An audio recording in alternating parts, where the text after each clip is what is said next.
Yo and hello everybody, Mike here, baseball collector, proud member of the Bench Clear Media team. And let me just say, first off, Happy New Year to everybody. Welcome to 2021. Thank God that's over.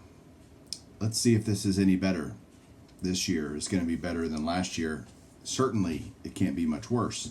But in terms of the card market, it's hard to imagine it being much better. But hey, we will find out in due time. Man, I was gone to Kansas this weekend to visit my in-laws, and man, we had a great time.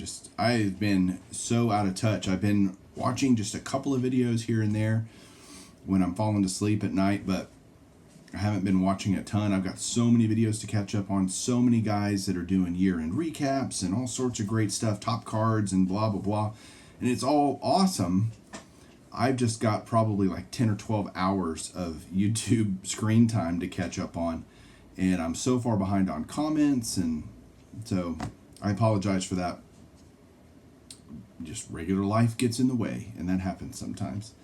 I did come home today to a nice little stack of mail that I'm going to show you here in a minute. Cool Christmas gift from one of my friends. But I wanted to say... there's a guy that has joined the YouTube ranks and he has started making videos, and I am so excited because if you like my stuff at all, then you're really gonna like him. And his name is Frank, and his channel is Baseball HOF Autographs. I'm gonna put a link down below. I think he's got 50 subs. He's maybe done 6 to 10 videos, something like that. So I have a pretty good Hall of Fame autograph collection, not gonna lie. Bill, the Hall of Fame collector, has a better one, and then Frank is like above us. Like, he's better. His collection is absolutely insane, the stuff that he has, and he is incredibly knowledgeable, loves telling stories and stuff. I just think it's great stuff, and so I would really highly encourage you to go check him out. His, again, link will be down below in the description. Check it out. Give him a sub if you like what he's doing. Go check out some of his videos. His man cave is to die for. Okay, next up. One of my good friends gave me a Christmas gift, and it finally came today because it was coming north of the border. And so it probably had to go through customs and whatnot, but I got it today. And it's from my very, very good friend, Mike Canadian Cards. Mike and I are very kindred spirits. We like a lot of the same things. We have a very similar sense of humor. We talk all the time, Mike and I do. And he sent me a Christmas card with a polar bear on it, which seems appropriate since he probably has a polar bear living in his backyard up there in Canada. Don't all Canadians have polar bears, living in their backyards? Like all Texans wear cowboy boots and we have horses and stuff. There's my laundry finishing. Actually, Texans don't, although I do wear boots darn near every day. Okay, Mike, may the peace and joy of be yours this season. Apparently during the holidays, I've forgotten how to read. All the best to you, Julie, and the kids over the holidays. Cheers, Mike Samuel, Canadian Cards. So thank you, Mike. And he sent me something. Oh, I gotta grab it. Okay, got it. So he did these custom things for several of us. From a guy that he knows, and it is just awesome. Look at that. It's a awesome solid wood piece. Texas Rangers, established 1972. It gets hung on the wall, so now I got to find space in here to hang it, and I'm looking forward to maybe doing some rearranging to make that happen. And he sent me a couple of cards, so let's stop this angle. We'll flip it around, look at some cards. Hang on one second. Oh, and some mail. Hang on. Okay, the cards Mike sent me were awesome. The first one is this awesome 1982 O-Pee-Chee, of course, O-Pee-Chee. Nolan Ryan, which I did not have this card, so very cool. Glad to have that. And this one was awesome. 1968 Topps, Fergie Jenkins autograph, who is from Canada as well, fellow Canadian. I know Mike loves Fergie Jenkins as well, but he was so cool to send this to me for my Hall of Fame autograph player era project. So thanks, Mike. I really, really appreciate it. Love it.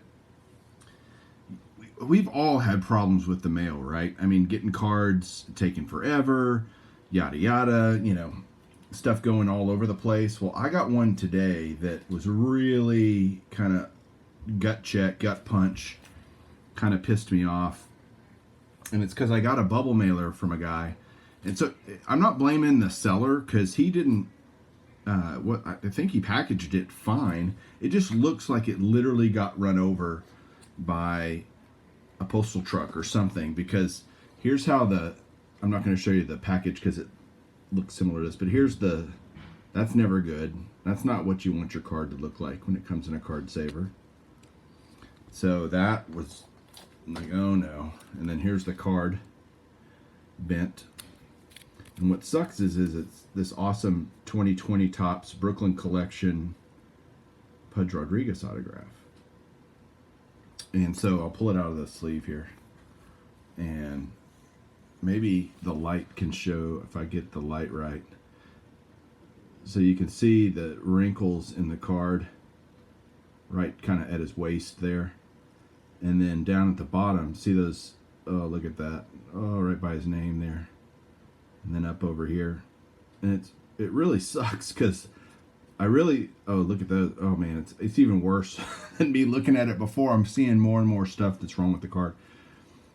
But it really pisses me off because this is a numbered card. I really liked it, really wanted it. And now I have to send it back. So that just stinks because now I have to go find another one. It's like, dang it. I didn't, nobody wants this to happen. I don't want to request a refund or anything like that. But that's a bummer. That sucks. And it's really hard. I mean, it sucks for everybody because it's not really the seller's fault. I mean, he shipped the card. It's the post office fault. But at the end of the day, the seller's job is to make sure the card gets here in one piece. And I don't know what to do. I mean, it just kind of blows for everybody in that deal. Next up are a bunch of slabs that I got. Nothing like super high end, but just stuff I've gotten. The first one is this Tommy Lasorda Dodgers team card. You know what? I can't remember if I showed this already or not. No, I think I showed a Tigers team card. So here I showed the 81 Topps Tigers team card. Well, I also got the Lasorda on the Dodgers team card. So there's that. Then I got whose cards are really expensive to get slabbed? Ted Simmons, believe it or not, because he doesn't have a ton of stuff out there. And if you're a Hall of Fame guy like myself, then you want to get Ted Simmons cards. Luckily, this card, it's really funny. I was watching this one. I needed this 80 Topps to complete I have all the other Hall of Famers from 1980 Topps. I've done a showcase on it. And then when a new guy gets elected, like a, Veterans Committee guy, I have to go back and, oh crap, now I got to go get those cards. And this one was one of those that was $2.75 plus shipping or whatever. But there were some 8s going off, like literally within an hour of this card going off, and they went for $25. And so like that makes absolutely no sense to me.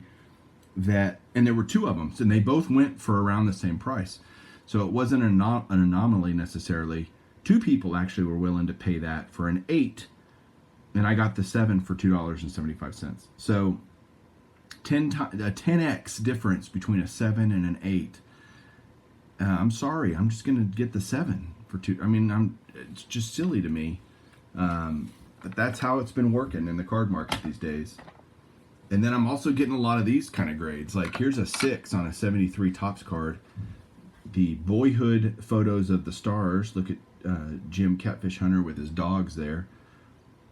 But so I'm getting lower grades. It's just that simple. I'm just accepting lower grades. I'd love that. I'd love all my cards in 8s and 9s and 10s. Who wouldn't? But I'm just not willing to spend it. And so like that Jim Hunter card was $3.20 plus shipping. So it's like, okay, And then I got these. I've been working on, I've got a couple of these already, and so I just decided there was one guy that had the rest of them that I needed. So these Topps has done this a couple times. They did it for Nolan Ryan. They did it for Pete Rose. and they've done it for Hank Aaron, where they kind of have these little 4-in-1 cards where they show every Topps card that they appeared on, and do this kind of tribute, I guess. They're calling it the Aaron Special there on Hank Aaron. And so each card will show 4 different cards, and then on the back it's just a bunch of milestone homers in this case, which is really cool. You can see who he hit all those milestones off of.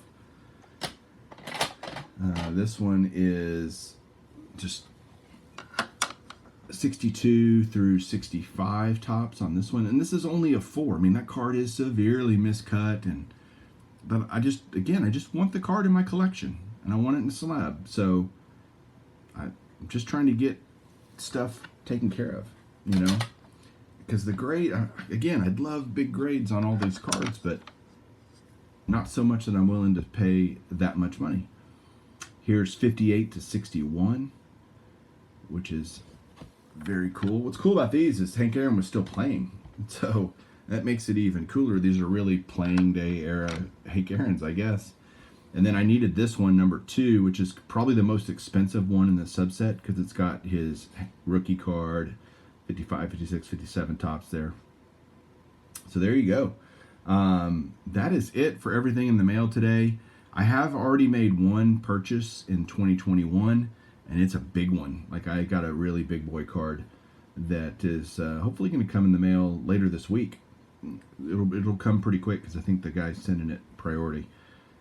So you have that to look forward to. Hoping to get kind of back on the saddle with some, you know, episodes of Golden Age of Cardboard. Looking to maybe do some more Beyond Cardboard episodes. I got a lot of stuff in the pipe, and that'll be fun over the next, well, let's just say through January.